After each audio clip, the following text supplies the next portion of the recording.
Beautiful. Thank you so much, Senthil. So Yeah. without any further this one, let's get into the Q&A. So Yeah. I don't know anything about, let's say, like, some lot of people here in this call, they don't know anything about what is this Demartini method facilitator and what is this Demartini values facilitator. Can you please spend some 1 or 2 minutes on these two things? Sure.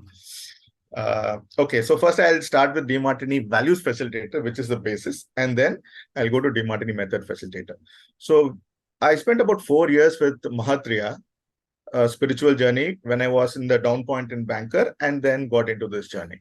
So two prime lessons I got from Mahatria is, first one is, and how you get yourself right is by living your Swadharma or your life purpose, right? And the second one is, many people are one role wonders and they suffer in other roles, great in business, terrible in finance, or great in family, terrible in health. So how to be if not a wonder, how to have a balance in all areas, which is key. Now, I started teaching based on this, but I didn't have tools to help people find the life purpose or dissolve their charges. So when I met Dr. John Demartini, I found that he has read 32,000 books in 290 disciplines to the depth of PhD level in each discipline. Right. And when he said he wanted to help people to move from immanent mind to transcendent mind, which is the same as mind, helping people to move from compulsive living when they are living in the animal mind to a more conscious living when you are living from the higher mind, I thought I should learn from this guy. And I got both the tools which I wanted. So the values determination is a tool which helps people to find what is their life purpose. Right. And I wanted to become a licensed facilitator so that I can come back and use the tool. So I did the certification, licensing. So traveled a total around 9 times. I've traveled to Johannesburg, South Africa, right from the first breakthrough experience to getting all the licensing programs. So I've done all the programs of Demartini, right from the basics to the highest. So Demartini values facilitator is helping people to understand what is human values. For today's context, the word value wouldn't mean moral value. It would mean human values. What is human values? Human priorities. Right. Beautiful, beautiful, beautiful. So And I think you are giving me a lead to the next question. You're giving me yeah, a lead to the next question. Okay. For most of us in this call, we think value means honesty, yes, integrity, like, telling the truth, being peaceful with ourselves. These are some of the values. Family values are very, very important. This is what values for each one of us in this particular call. But you are saying values are like, some highest values and all that stuff and the human priorities. So can you please explain that? sure. So every human being on planet Earth, like there are all the participants right here in today's session, every human being lives by a set of priorities. Right, a set of something which is most important, and second important, third, fourth, five, lower, and lowest important. Like for A.R. Rahman, music is his highest value. For Sachin Tendulkar, cricket is his highest value. For you, finance and finance related is highest value. For me, human behavior and helping people move from compulsive living to conscious living is highest value. Right? For my wife, family is highest value. For my elder son, fitness is highest value. Right? So every individual has something which is most important.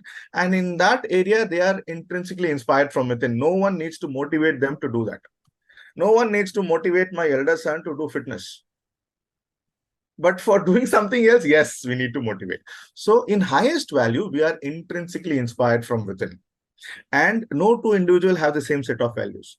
So there are 7.8 billion people on Earth right now, approaching 8 billion. And each person has their own set of priorities, and they scan the world with their hierarchy of values. So therefore, though in reality, in actuality, there's a single world, each person filters the world with their hierarchy of values, and therefore there are 7.8 billion realities. And therefore, people get conflicts because no two people see the same world. Okay.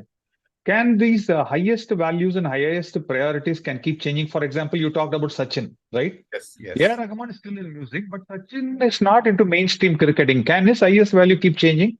Beautiful question. Yes. Uh, for the first 10 years, as a human being, broadly, the values are around playing, children, right? So the next 10 years, broadly, it is around companionship, friends, you know.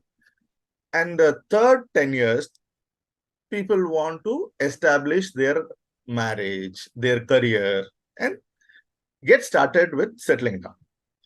And the next 10 years, which is 31 to 40, people want to stabilize their marriage and career. And people in the next 10 years, just take it lightly, people start looking out for affairs. Okay, just kidding. Basically, people want to try something new.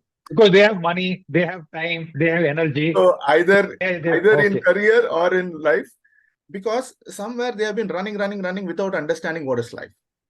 So they want to change. And that's when they started rediscovering. So a strained marriage may start rediscovering a good bondage. Okay. Some people may figure out values have changed, so they have to divert apart. So all these things happen. And after that, people's priorities are more on the 51 to 60, they want to serve more others. Okay. Okay. Right. I'm so into that. there is a gradual you're in that phase. Huh? So there is a gradual shift in values, but to a large extent, it does not shift in a major way. For example, even during my banking days, my prime thing was communication and making presentation and sharing something. But there I was doing in corporate banking and agribusiness banking in terms of proposal to the committees, or during government banking, again, our different products to the government offices, IAS offices. But right now I'm still, so the communication and sharing something is still the common line. But yeah, initially it was more on the earning something to run the family. And after I went through the down point and wanted to find what is the meaning in my life. And like Mathriya said, what is Swadharma? My Swadharma was to help people move from where I was to where I am, which is compulsive living to conscious living. Very nice, very nice. I think that's your next question. See, actually, you're giving me a lead to the next question. In your backdrop, there is a small book is there. Like, I don't know whether there's a book backdrop is there. Okay. That's right. Yeah. That's, see, what I'm thinking is that is many of the spouse, okay, many spouse or many children or this one, they all think that I am into compulsive living. Compulsive living means like, serving only the family, like, making parents happy, making father happy, making mother happy and all. So what is that compulsive living and what is that conscious living? Beautiful. So as we all start, the typical social idealism in Indian context, in fact, it is there in almost all countries. Parents want children to study well in school and then go to a good, get good grades, and then go to good college, get into a good job, get married, have children, and be happy. In this process, the human being does not think about what is most meaningful for them unless they are pushed into a tight corner. It happened to me also. I also accidentally discovered my life purpose when I had a difficult situation in the bank and, too much of stress and not able to kind of, throw a lot of tantrums at home, not happy. Basically not. I started off as a happiness coach because I was not happy in my banking job. Though I had money, though I had car, flat, traveling, flight, all that, family was not happy. I was not happy. So that's where I got started with. So in that search, what happened is I started thinking about what is it which will give me some meaning and fulfillment.